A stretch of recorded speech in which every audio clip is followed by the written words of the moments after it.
Hello viewers, स्वागत है आपका हमारे YouTube चैनल में। आज की इस वीडियो में मैं बात करूंगा कि क्या हमें खाना खाने के तुरंत बाद टहलना चाहिए कि नहीं, क्योंकि कई बार ऐसा आपने डॉक्टर्स के मुंह से सुना होगा कि खाना खाने के बाद हमेशा हमें 200 से 300 कदम टहलने के बाद ही बेड पे जाना चाहिए। लेकिन कई बार इसको लेकर एक आयुर्वेदा एक्सपर्ट या फिर एक योगा एक्सपर्ट कटाक्ष भी करते हैं और वो बोलते हैं कि खाना खाने के तुरंत बाद टहलना एक भ्रम है, एक मिथक है और हमें अपने हेल्थ के लिए ऐसा नहीं करना चाहिए। तो आखिर इसके पीछे का साइंस क्या है? क्या हमें खाना खाने के तुरंत बाद टहलना चाहिए या नहीं टहलना चाहिए? आज की इस वीडियो में इसी टॉपिक पे डिस्कस करने वाला हूं। तो पूरी इंफॉर्मेशन पाने के लिए आपसे हमारी रिक्वेस्ट है कि आप इस वीडियो को बहुत ही ध्यान से अंत तक जरूर देखें।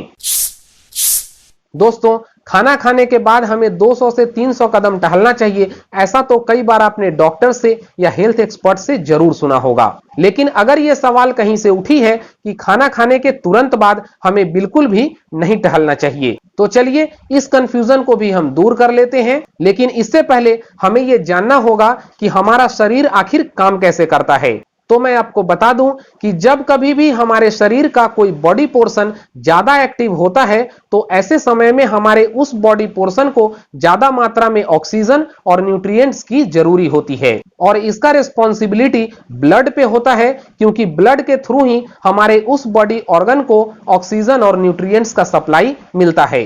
तो अब अगर मैं डाइजेस्टिव सिस्टम की बात करूं तो खाना खाते वक्त हमारे शरीर का कंसंट्रेशन हमारे डाइजेशन की तरफ होता है, यानी हमारे पेट के हिस्से की ओर हमारे शरीर का कंसंट्रेशन होता है। ऐसे वक्त में हमारे पेट के आसपास ब्लड का सर्कुलेशन एक्टिव हो जाता है। हमारे पेट में डाइजेस्टिव जूस होते हैं, एसिड्स फॉर्म करते हैं, जिसकी वजह से उन खाना को पचाने में आसानी होती है। लेकिन खाना खाने के तुरंत बाद अगर आप टहलना स्टार्ट कर देंगे तो इसके बाद ब्लड का कंसंट्रेशन हमारे पैरों की ओर होने लगती है। लेकिन ऐसा करने के बाद ऐसा नहीं है कि आपके शरीर का खाना नहीं पचेगा, इसके बाद भी खाना पचेगा, लेकिन डाइजेशन की प्रोसेस में और ज्यादा वक्त लगेगा और जो खाना आप शरीर को एनर्जी या फिर बूस्ट देने के लिए करते हैं उसकी ज्यादातर एनर्जी अब डाइजेशन के प्रोसेस में ही खर्च होने लगेगी, जिससे खाना पचने के बाद भी आपके शरीर को ज्यादा ताकत या ऊर्जा नहीं मिलेगी। और यही रीजन है कि एक आयुर्वेदा कंसल्टेंट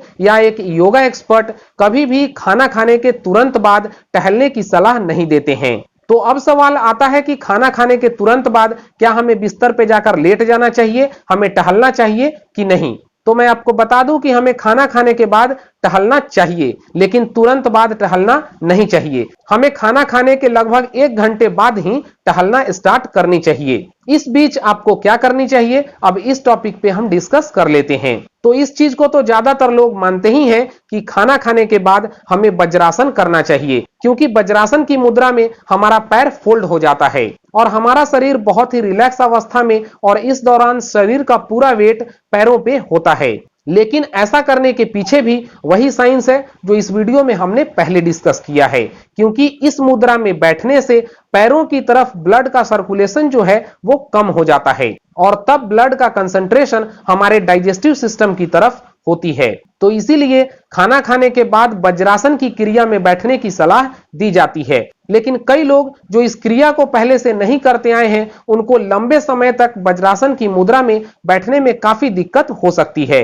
तो इसके लिए मैं आपसे कहना चाहूंगा कि आप सुखासन की मुद्रा में भी बैठ सकते हैं और सुखासन में किस तरीके से हमें बैठना चाहिए ये आप इस वीडियो में चल रहे इमेज के सहारे भी समझ सकते हैं। इस मुद्रा में बैठने के लिए आप बहुत ही आराम से अपने दाहिने पैर के ऊपर बाएं पैर को रख लें और बहुत ही रिलैक्स अवस्था में बैठ जाएं। अगर आप लंबे समय तक वज्रासन कर सकते हैं तो वज्रासन की मुद्रा में बैठें या फिर आप सुखासन की मुद्रा में भी बैठ सकते हैं। और ये दोनों ही क्रिया में बैठने का मोटिव एक ही होता है कि पैरों की तरफ ब्लड का कंसंट्रेशन कम हो जाए और डाइजेस्टिव सिस्टम में पूरी मदद मिल सके। हालांकि इसके ऊपर अगर अभी आपके मन में कोई डाउट्स हो तो आप हमें वीडियो के नीचे कमेंट करके लिख सकते हैं। उम्मीद करता हूं कि इस टॉपिक पे आपके मन की डाउट्स क्लियर हो गई होगी। अगर आज की हमारी ये वीडियो अच्छी लगी है तो इस वीडियो को लाइक करें, ज्यादा से ज्यादा लोगों तक शेयर करें ताकि उनके मन की डाउट्स भी क्लियर हो सके और इस बारे में उनको भी सही और साइंटिफिक जानकारी मिल सके। और अगर आप हमारे इस चैनल पे नए हैं तो इस वीडियो के नीचे रेड कलर के सब्सक्राइब बटन को क्लिक करें और बगल में बनने वाले बेल के आइकन पे भी प्रेस कर लें ताकि इसी प्रकार से हेल्थ से रिलेटेड और ज्ञानवर्धक मेरे चैनल पे आने वाली हर वीडियो का नोटिफिकेशन आपको मिल सके।